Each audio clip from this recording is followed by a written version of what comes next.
Nah, but so back to the chain. So, like I said, it caught my attention when you came in. Right. I had to put my glasses on. That's how blind that shit was just shining in my eyes. But let me show them real quick. ooh, Gangsta Bobby. Yeah, that's chandelier. Where did that? How did you walk me through the whole process of getting that chain, and where did the idea come from? Like, talk about it. So Gangsta Barbie, that was my first biggest song. One of my biggest songs. It's at 2 million Cardi right and now. Nicki, I remember it. Yeah, it's I'm at 2 Gangsta and million. Barbie like Cardi and yeah, I remember. Gangsta and Barbie like Cardi and Nicki. So yeah, it just hit 2 million, and now Congratulations on that too, by the way. Thank you. And we'll now, talk about that later. Like the past 2 months, I literally check my YouTube all the time. That song is starting to grow. Like literally, I hit 2 million a week ago, and now it's at 2 million. It just got 20 more thousand views in 7 days. Wow. So it's growing a lot now. You know how sometimes old songs pick up? Mm-hmm. I feel like that song is picking up OD right now. But yeah, that was my first big song. So it meant a lot to me. And Buba knew that. So I guess he got me a Gangsta Barbie chain. Yeah. So you didn't ask him. He just went and got it for you. No. He had asked me though, if you was to have a chain, what would you want on your chain? And I didn't really know at first because I already have a little Rella chain. So I'm I don't want my name no more. So then I was I would want Gangsta Barbie. And then he had told me one day, show me how you would want it or whatever. So I showed him, but I didn't think he was going to get me a chain. Then it was 3 months later, and he got me a chain. That's fine. Yeah, exactly how I wanted it. Yeah. He got it on your birthday, right? It was supposed to be for my birthday, but he started getting it in the process too late, so it took time. Yeah. So I technically got it for Valentine's Day, after Valentine's Day. Yeah, that's tough. That's a tough chain. Thank you. I like that, and I like the message behind it too. That's fire. Yeah, it's my first big song. So yeah. And I was gonna get to that later, but that song is at 2 million, like you said. When I saw that, I thought that was very dope because you're doing this on your own. Exactly. So what does that mean to you to have that accomplishment?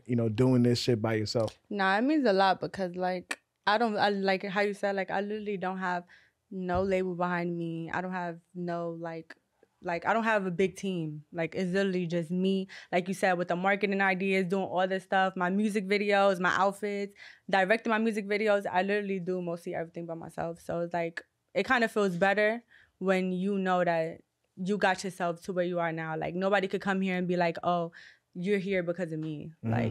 I brought that for you. I did that for you. I paid for this. I did this. It's not it's just straight me. Yeah. Yeah. So it just feels good though. No, that's dope. It should, because I think that's a very huge accomplishment to have that for a girl that a young woman that's doing this, funding this by herself. And this shit can get expensive. So to believe in yourself this much and to see that, it can happen. You know what I mean? It's happening for you. I think a lot of people get discouraged when they're on their journey and they don't see any results. That used to be me though. Literally when I first started doing music, I would I would do music videos, but I would go so hard for these music videos. One time I flew out to LA, I went and I did a music video in the whole desert. It was hot as hell. I was getting kicked out by police.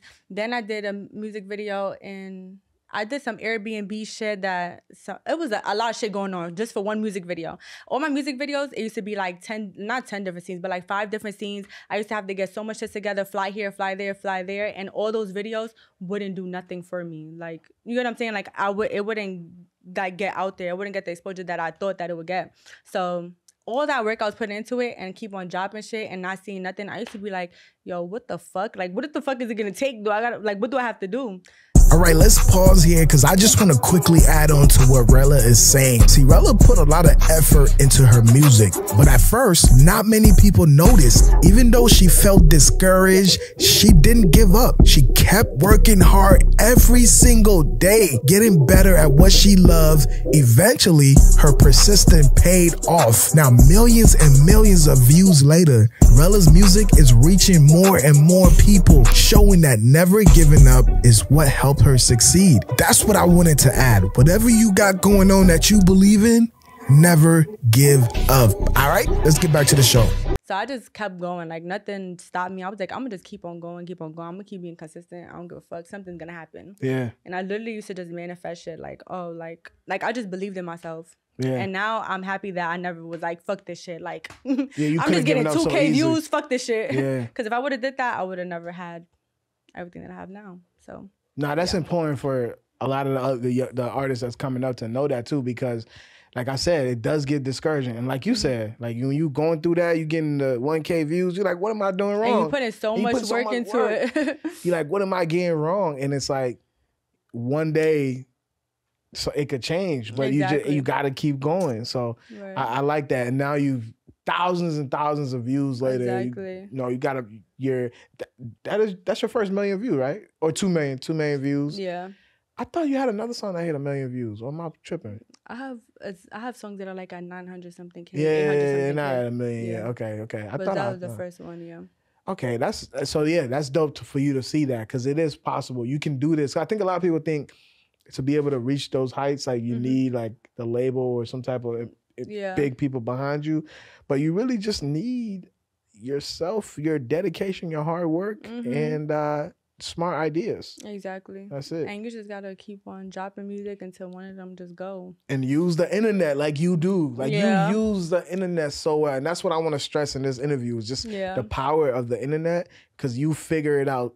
And I think a lot of people need to like pay attention to how you're doing it, because you figure out how to use the internet so well. Like there hasn't been anyone in New York that I've seen use the internet that you have. Like literally, you can fart right now, and you'll find a way to make your fart go viral. Yeah, that's how you gotta think about it though. You gotta think about it like, what can I use? Like anything possible, like just to not do some crazy shit, but like anything you do, like if you do this interview right now, what can I do to like make it go viral? Like, you know what I'm saying? That's dope. That's dope. I like that, man. And you always gotta do things like that. So the single's out, is doing well. Are you haven't really like went into this like, I'm gonna put out a project mode yet? That's not something you're entertaining, or it's just not time yet? I'm gonna work on my mixtape like now. Yeah, it's time, because I got like 25 videos on YouTube, so it's like I should have been dropped the project, but I just. What was the hesitation? How fast this generation moves. It's like you drop one single and then they want another single, and like I'm not the type, like if I felt like, for example, Tutti, I love that song. Like I'm not finna just go ghost for 3 months, work on a project, and then like drop the songs I like. When I like a song, I just want to drop it right there, because 3 months from now I'm not gonna like it. I'm gonna like it, but I'm not gonna like it as much as when I just made it. So I feel like the anticipation, like now this generation, like you just gotta keep on,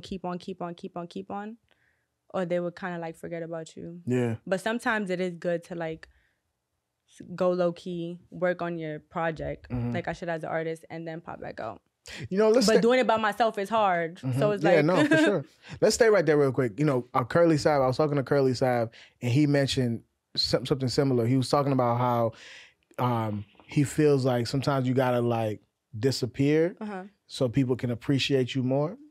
Because he feels like when you drop music consistently, you know, people just don't appreciate, like they don't appreciate it as much. And you're saying like this generation, you have to feed them because they'll forget about you if you're not in your face.